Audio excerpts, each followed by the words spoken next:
Break के बाद आपका स्वागत है। दिल्ली में मौसम खराब और जयपुर डाइवर्ट हो रही विमान। स्पाइसजेट की एक फ्लाइट डाइवर्ट होकर जयपुर पहुंची है। फ्लाइट संख्या LG 7084 जयपुर के लिए डाइवर्ट की गई है। बेंगलुरु से दिल्ली जा रही थी ये फ्लाइट। अब दिल्ली ATC से क्लियरेंस मिलने पर वापस दिल्ली रवाना होगी। विजिबिलिटी कम होने की वजह से, मौसम खराब होने की वजह से फ्लाइट्स को दिल्ली से जयपुर डाइवर्ट किया जा रहा है। और जो फ्लाइट डाइवर्ट हुई है वो है स्पाइसजेट की फ्लाइट। संख्या है SG 7084। ये जयपुर के लिए डाइवर्ट हुई है। बेंगलुरु से दिल्ली ये फ्लाइट जा रही थी। अब दिल्ली ATC से क्लियरेंस मिलने पर यह फ्लाइट वापस दिल्ली जाएगी। कोहरे की वजह से, विजिबिलिटी कम होने की वजह से, मौसम खराब होने की वजह से इस फ्लाइट को दिल्ली उतरना था, लेकिन दिल्ली से जयपुर इसको डाइवर्ट कर दिया गया। अब जैसे ही ATC से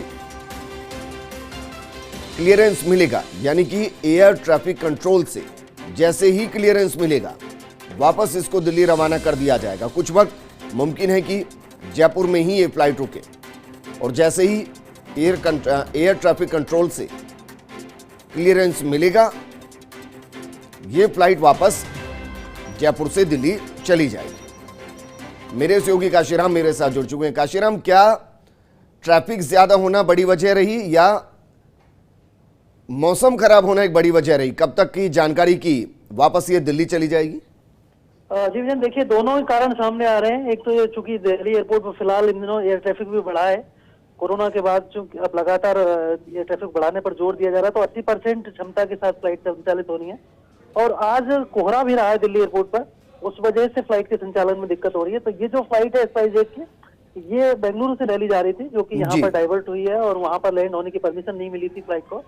इसके अलावा एयर इंडिया की एक फ्लाइट है जो कि दिल्ली से जयपुर आकर और फिर आगे आगरा जानी थी। वो फ्लाइट आज रद्द करनी पड़ी है, क्योंकि वहां दिल्ली एयरपोर्ट से ये उड़ान नहीं भर सकी है वो फ्लाइट, और इस वजह से जयपुर से जो आगरा जाने वाली फ्लाइट थी उसको कैंसिल कर दिया गया है।